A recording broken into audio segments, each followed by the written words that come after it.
Have you ever had a conversation with someone that you wish after the conversation was over that you actually recorded it? Like, man, I would love to have got that on record, because sometimes we just don't remember everything we talked about. Well, that happens all the time with my beautiful wife, Andrea, who's joining me today.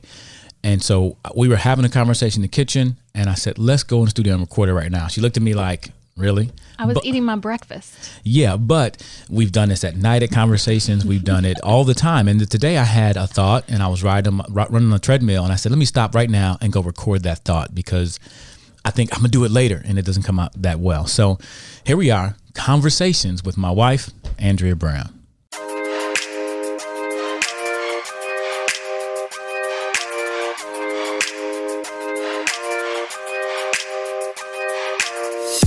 Everybody, welcome. I'm Mr. Brown, and I'm joined by my beautiful wife, Andrea Brown. And today our topic is less declarations and more conversations. And in the light of everything going on in our world today and all the time, I think you look at the media, and one of the quotes my wife said today, you know, sometimes you allow the internet to make declarations for you, and then you just go try to refute those. I don't know what you do, but I know myself, I find myself all angst up about these declarations. They may not be true, because I think it's easier to make declarations than to have conversations. So as we were talking in the kitchen, you were waxing eloquently. So 3, 2, 1, and go. Wax eloquently. That's not how that works. Okay, well, let's have a conversation. Okay, let's have a conversation. Like this morning, I woke up and I didn't want to, look at the TV. I didn't want to look at but my watch gave me a notification, Fox News or the news app. Actually, those the news app. notifications, I tell you what, they derail you all that time. Yeah, that news app, and I'm like, oh, and it wasn't even Fox. It was like NBC, and then another one popped up 3 in a row about events that took place, and I'm like, oh. But now I'm curious, so I clicked on one, and I'm like, man, that's how to get you. And so I said, okay, stop. Just stop the day. I want to start my day with my PB&J, prayer, Bible, and journaling. But I was feeling all angsty already. And so I said, I just need to go run on the treadmill. So I did. I let all that go, ran on a treadmill. And the first song on my playlist was Every Little Thing's Gonna Be All Right. I know. I heard it every time the kids opened the door. I heard it blaring out. I was like, somebody's having fun out there. I'm missing out. I need to go have some fun. It was in my headset and in my earbuds or whatever. And I came in. I did a video on that. And then the kids came in. They've been so good about just opening the door quietly, and they do watch their little me. peek their head. They peep their head in. They watch me finish the video, and they come on in. And then they said, "Daddy, can we watch you run on a treadmill?" Like. Sure, I'm just running on a treadmill. If you want to watch, that's fine. Go for it. I think they were saying they just want to be with me, just want to hang out. I said, cool. So I started playing, and I was singing the song a little bit. And they were looking at me like, I said, y'all want to hear a song? So I switched it to the little June box thing or whatever thing's called, so you can hear it. And they just start dancing. And I was running treadmill, then I'd do some push-ups, get back on the treadmill, go back and forth. So we all would dance, have a little dance party. Those babies love some Andy Mineo. So Trav was walking out to get his bike, and he looked at us like we're having a dance party. And he opened the garage, get his bike out, and I don't know, people were driving by. We're having a dance party. Everything's gonna be all right. And that became the declaration for my day. I chose to look at scripture, Romans chapter 8, verse 28, all things work together for the good to love God and are called according to his purposes, right? I think that's probably 2 different versions mixed up, but the idea is that God is working things out for good. He's working out for our good and his glory, and those things are not in competition to each other. And that became my declaration from God, and that's where I want to start my conversation for the day, that every little thing's going to be all right. And that's just not something that I can just grasp for, and it doesn't have any substance. The substance came from God, and that just changes my whole perspective. So now when I go back and look at the news report and my watch starts talking to me, I can say, you know what? My declaration came from him today. Now all my conversation will be guided by that versus anything everybody else has to say. And so as we talked about that, you said some things about the same thing you feel with the internet's giving you all these declarations, and what do you do with those? Yeah, I think I watched that video that you made, and I think that there's a lot in there to unpack and talk about. And this is one of the pieces, is that idea of the fact that for some reason there's something about the way that social media and the internet is built that it really is much more conducive to declaring things than actually having a conversation. And I know that people are trying and keep inviting people to have a conversation and join a conversation. And sometimes there's space for that, but especially when emotions are really running high, or when it's complex, or when there's just so much that we don't know, it is a place where there just is a lot of declaring and not much. It's not really great for having a conversation about things. Part of it is, I was just talking to a friend this morning, and the fact that these computer algorithms are built to show you things that it thinks that you like. And so it's designed to like narrow down the voices that you're hearing and specifically give you some that maybe you will buy something from. Yeah, it's all about, it becomes about that dollar, what you're going to buy. And I think that's interesting because that's how our news is shaped for us. And that begins to shape our perspective of the world based on these okay, don't laugh at me. I struggle with the word algorithm. You said it right, algorithm. Now that it's in my head, I always say it. I always think about it. But some machine, artificial intelligence, is trying to shape your perspective, and that's all you receive. Then your perspective is only this. And so I think this is not the best way to get our perspective and information from the world. Yep. And you can find on there what a lot of people are declaring, but again, back to that one point you'd made of it's not a great place for conversations, and that's really what we need right now is a conversation. And I think those conversations are, and you can comment, right? But if your comment is not, it tends to be, if your comment is anti what they are saying, then you get attacked. Well, and it's not, you're missing all of the things. You're missing body language. You're missing all of the things that give context to when someone, in a conversation, someone says a sentence, expresses an idea, expresses a thought, but you get along with it. Their emotion, you get along with it, their body language, you get the context that it was said in, and they're also reading you and how their words, how you're receiving their words in real time.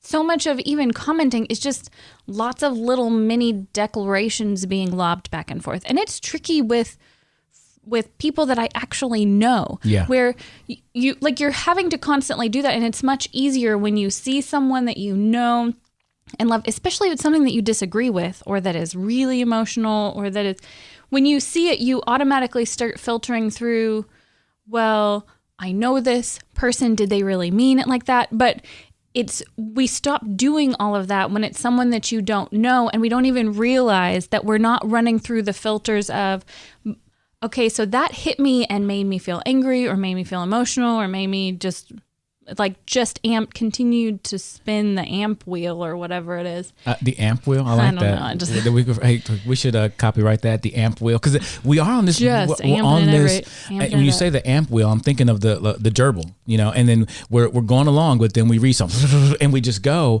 and I think it becomes more and more frustrating. For an example, if you're in this current conversation around the protest, and if you're white, then you have to rethink over and over and over again about some declaration someone made about your skin color. And now you don't know what to say. You're friends with this person, but you may have to, you just do so much thinking. And then what do? I think you leave the conversation. And then that declaration sticks with you. And you feel like, I feel powerless to say anything, whether you're black or white. I just think right now you hear a lot of every white person is racist.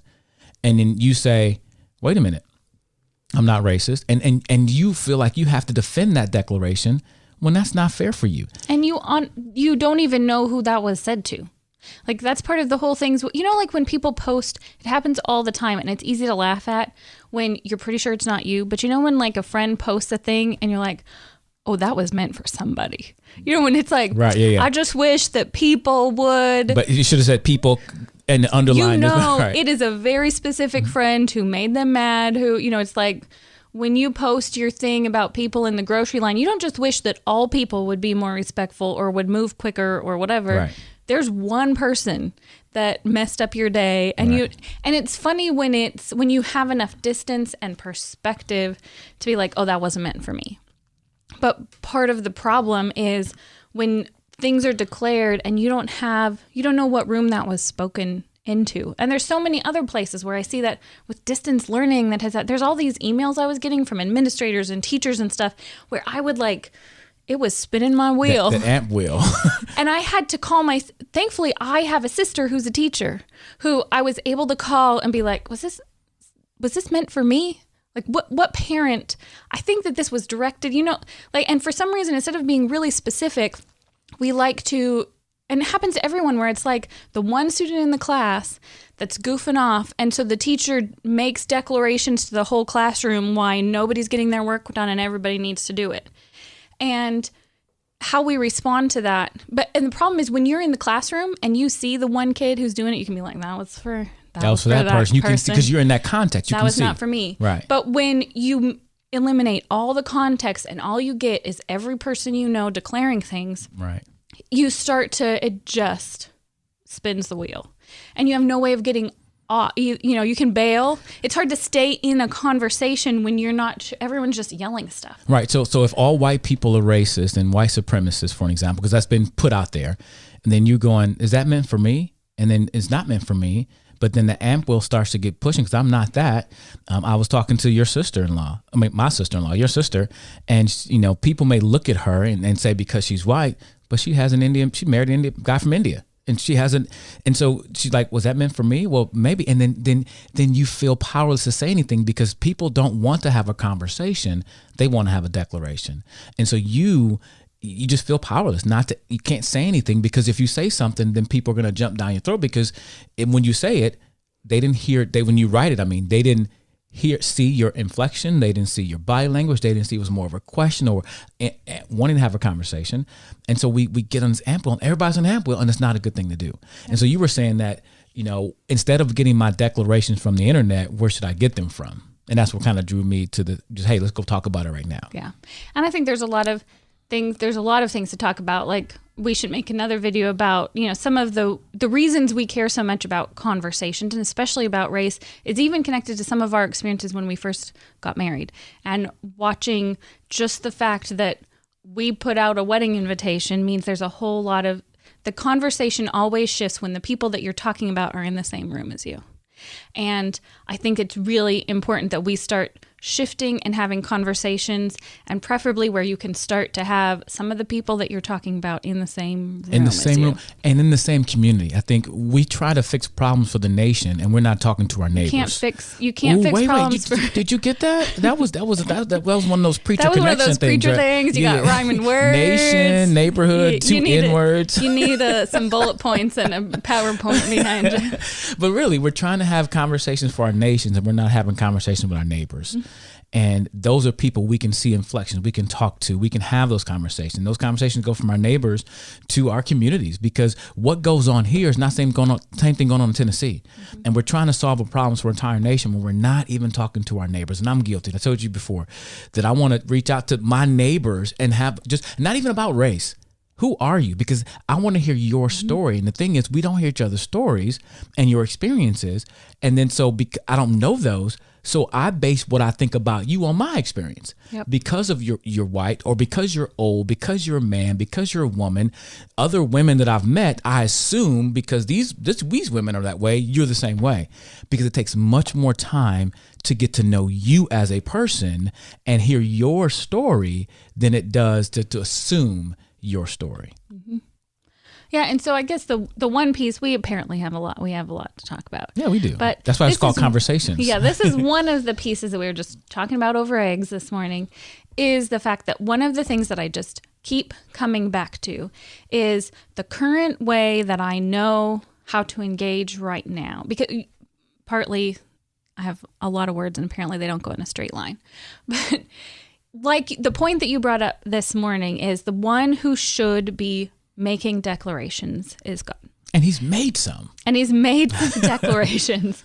And so it's not a don't engage. We need to have conversations, but I think in order for us to come to the table and not just be spinning, like to get, instead of letting everybody else spin our wheel, we've got to hop off and spend some time with God, the one who actually gets to make some declarations. Right. And once we've backed off and been doing that, then we are in a better space to actually come to the table and hear other people's perspective.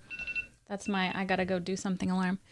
I think it's just a much better space. And one of the places that I am learning to do that is to ask God every day, what does it look like? What does faithfulness look like for me? What does it look like for me to be faithful today?